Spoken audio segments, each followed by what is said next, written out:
Init. Mula doon sa master bedroom, kung saan tayo umakyat, di ba? Master bedroom, hallway. Tapos may kwarto dito, nandadaanan. And then, pababa na to. Yan. Dito, medyo maluwag yung hagdan. Ayan. Ayan.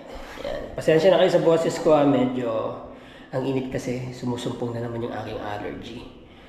Alright, maliwanag. Dahil may bintana dyan. Ano? Tapos, merong pumapasok na natural light dito. Maganda yung natural lighting. Fortune plant dyan sa dito. Yun. Pagbaba mo dito, yan na. Makikita mo na yung pinaka living area. Okay? Remember? Yun yung unang kwartong pinasok natin, which is the guest room. Tapos, ayan yung kitchen. Diba? Dito sa right side, yung kusina. And then, ito yung laundry area. Yan, palabas na rin yan. May access din yan, palabas. Tapos, yung CR dito. Okay? And then, ito yung mga lalagyan ng susi, no? Ay, hindi.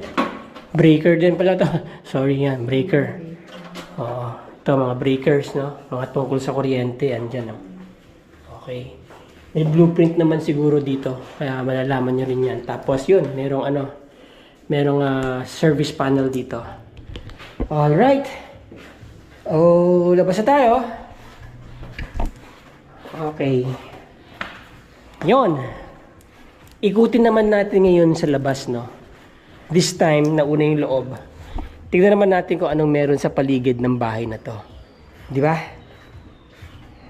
Let's go. Jeff. Si Jeff. Tignan namin yung paligid ng bahay, no? Okay, doon, yung gate na yon. So, ito yung driveway, ano? Opo, sir, yan. Ayan, punta tayo dito. Mapapansin nyo, may bakod dyan. Kaya yan ay para lang perimeter fencing para dito. Para dito po sa bahay naman. Tapos yun, ano yung alagang yung kambing? Opo, sir, alaga ko yan. Slaughterhouse yun. May may sarili silang slaughterhouse. Tapos merong ayun yung pressure tank. Oh, pressure tank. Pressure tank. Ano pa yung isang parang kubo Ano doon? yun, sir? Lagayan po ng mga baboy, ganon. Alagang baboy, okay. Ganon. Oo, lagayan ng mga alaga. Oo. Oo. Eto, bakit may mga ganyan na kahoy dito? Ano dati yan? Ano to, sir? Yung tawag ito, yan, pwedeng ito, yung Parang design lang. design lang, oo. Oo. Yun. Ito yung palabas na. Opo, sir, ito. Yan yung palabas na gate, no? Ayan, sir. Mapapansin nyo, puro mangga, no? Daming mangga, oh. Ito, kasama pa yan, di ba? Opo, sir, kasama. Oo, yan. Pero meron din perimeter fencing. Yun. Yan, gate. Tapos yan ay guest house uli. Oh, guest house yan, sir. Guest house sa tabi ng gate. Yun. So, ayan. Papasok na yan dito sa pinakabahay mismo. Yun nga yung garahe. Okay. And then, tignan natin, kuya, yung ano. Yung Ngayon, papasok kami dito sa kabilang bakod. Kung hanggang saan ang pwede namin puntahan. Ayan. Nagtubuan na yung mga damo kasi nga ulan. oo, laging umuulan dito. Oo. May basketball court po dito. Ito pag pumasok sa court, meron Ang bakod nila, lahat ng bakod po nila nakaganitong barbed wire. Oh. Oo, Military grade na barbed wire. Ayan. Okay. Yun. Puro mangga pa rin ang nakikita ko. Daming mangga. Feeling ko mga kinalabaw na mangga to eh. Malalaki ba bunga nito? malalaki, sir. Oh, malalaki. Oo. Oo. So yun, yung slaughterhouse. Ito bahay dati Bahay na nagkatrabaho din yan, sir. yan. Bahay din, oo. Okay, tapos pera pa itong slaughterhouse. Oo. Ano mayroon dyan sa slaughterhouse? Mga lababo, ganun. Tapos yung katayan na mesa. May katayan po, lahat po, may mga ano po sila, may mga sabitan po ng mga karne nandyan. Oo. Mga kompleto po dyan, sir, sa slaughter. Pwede natin tignan yan. Opo, sir. Sige, dito muna tayo sa basketball court. Yan, may basketball court po sila dito. Itong ginadaanan namin, napansin ko, meron ng parang walkway talaga. Ayan o. Ilan ang gate nitong property? Ilan ang gates?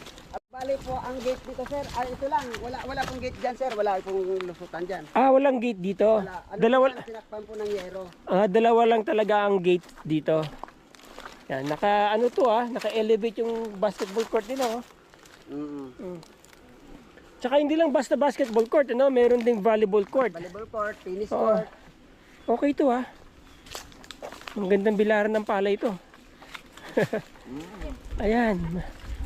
Whole court mga kabutsawals.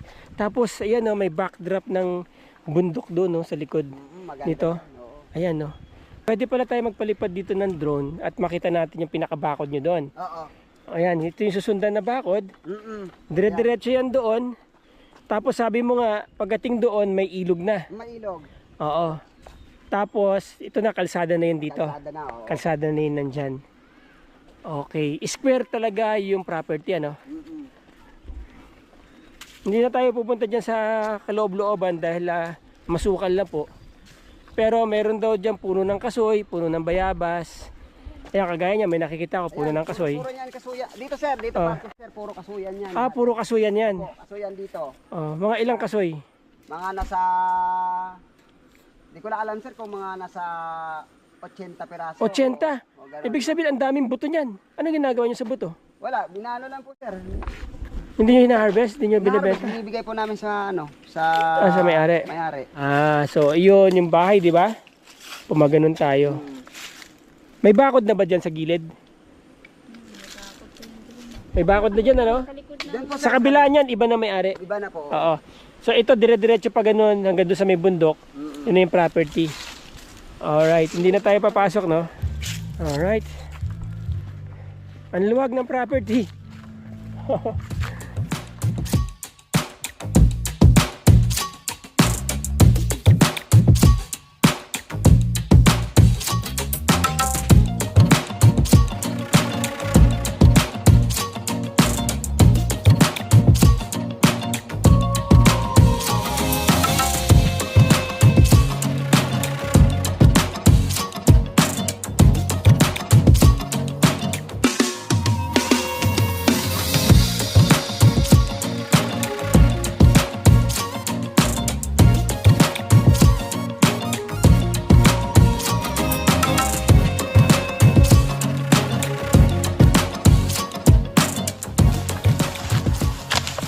Mga nyog, ilan ang tanim yung nyog?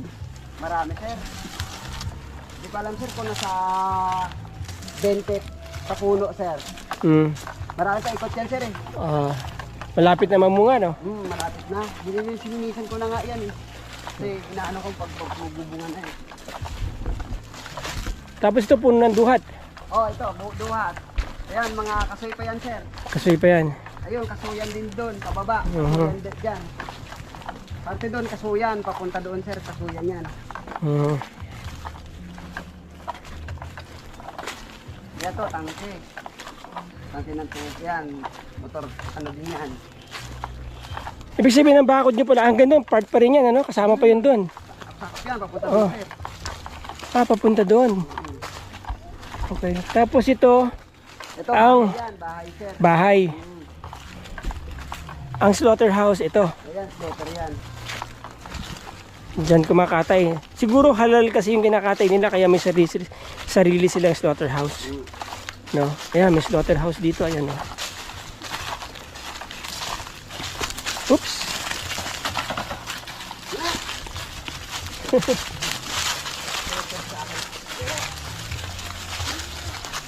Yun, kulungan ng mga hayop. Ito slaughterhouse. Kasi pinabaka ko to eh. Kasi wala na rin ano to dito eh. Okay, talaga naka-design for slaughter, Oo, yan sir, may lagayan ng talagang ayun, nalutuan nila yung inita ng baka. Ayun. Yung mga lababo nila. Ang lalaki ng mga tubusan yan. Sa ano yan sir, sa ano ng tubig. Nandito talaga yung katayan, yung gitna, tapos kaya merong agusan ng ano dito. Pwede pang ayusin to, di ba? Oo. Ang gaganda pa ng yero. Mukhang matitibay yung mga yerong ginamit, Nice, oo. Palagay ko naghahalal siguro sila kaya ganun. Okay, yan mga boss, may bundok dito. Ang ganda ng itsura, Ayan,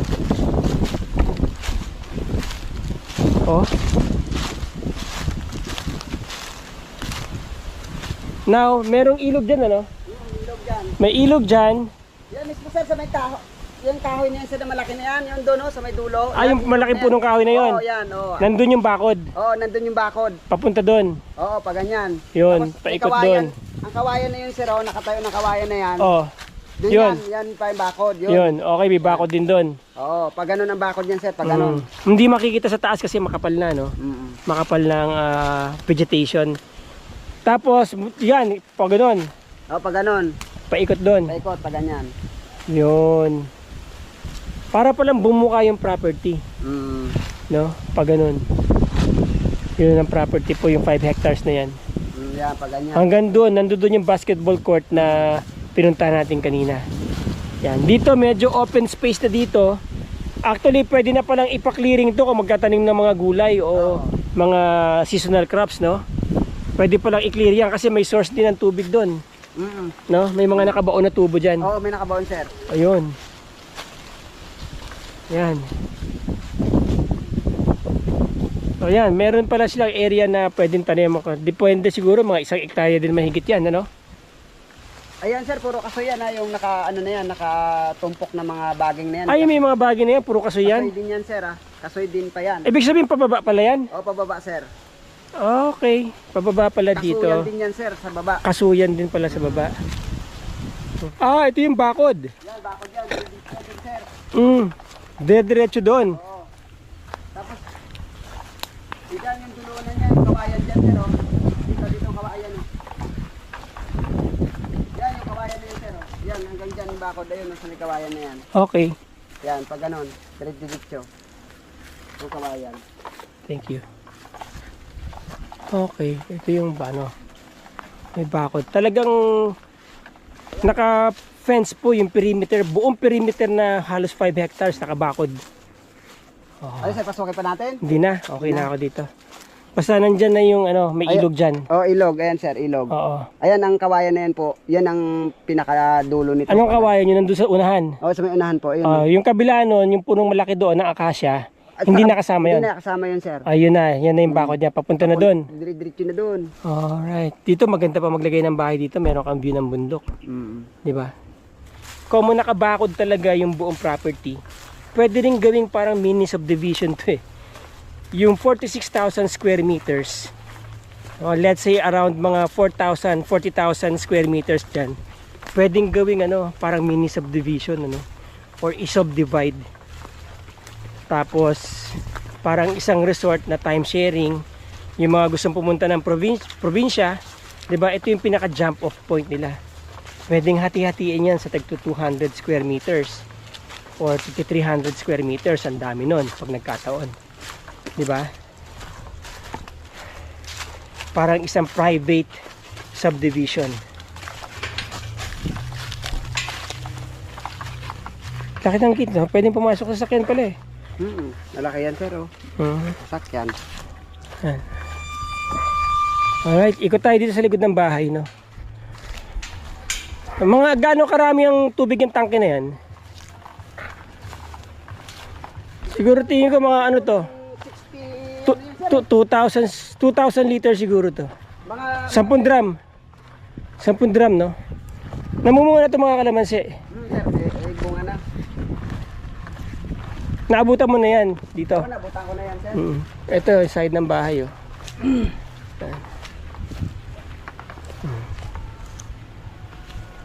Yun yung yung bintana ng guest room. Pinasok natin kanina. Ito yung tangke nila. Mataas talaga sa mga CR, no? Sa mga labasan ng tubig, kaya magandang bagsak. Ito gumagana pa to. Oo sir, gumagana. Yan, meron ding panibagong ano dyan. Tapos ito, ang walkway na to, papunta saan to? Diyan sir. Bilog. Oo. Pwedeng palagyan ng gazebo dyan, bubong. Diba? Lagyan ako ng ano. Oh, ang ganda pang i-landscape nito. And then yan, may kapitbahay na kayo dito. Yan. Oh. Ang ganda pang i-landscape nito. Ano to, gumagana pa? Gumagana lahat yan sir, gumagana. May sarili silang filtration system, no? Para pwedeng inumin yung tubig. Pero yan Alright. sir, hindi na namin pinapagana yan. Pero gagana pa yan. Oo, gumagana pa yan sir. Oh, papalitan lang siguro ng filter. Mm. Nice, ha? May sarili siyang ano, May sarili filtration system. Alam Tapos niya. heater. Heater, meron sila. Centralized pala ang heater. Okay. Yan. Konting repair na lang to, konting mga ayos-ayos na lang, no. Ang maganda po kasi kapag ka inland compared dun sa mga sa tabing dagat. Sa tabing dagat po kasi medyo mataas ang costing ng pagme-maintain ng mga properties doon. Hindi kagaya dito sa inland, no. Pagka napinturahan once yan, pang matagalan na yan. Yun. Ito na yung dining area kanina, tsaka living area, family area na nakita natin. Yan. Ito yung pinakalikod ng bahay. Maganda pang i-landscape, oh. Bubuhayin lang yung mga fountains na yan. Tapos ayan na yung kitchen.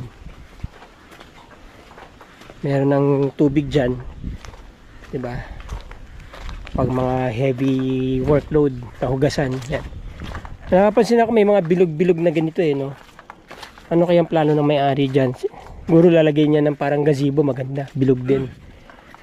Okay, before I end this video, recap lang po tayo tungkol sa property, ano?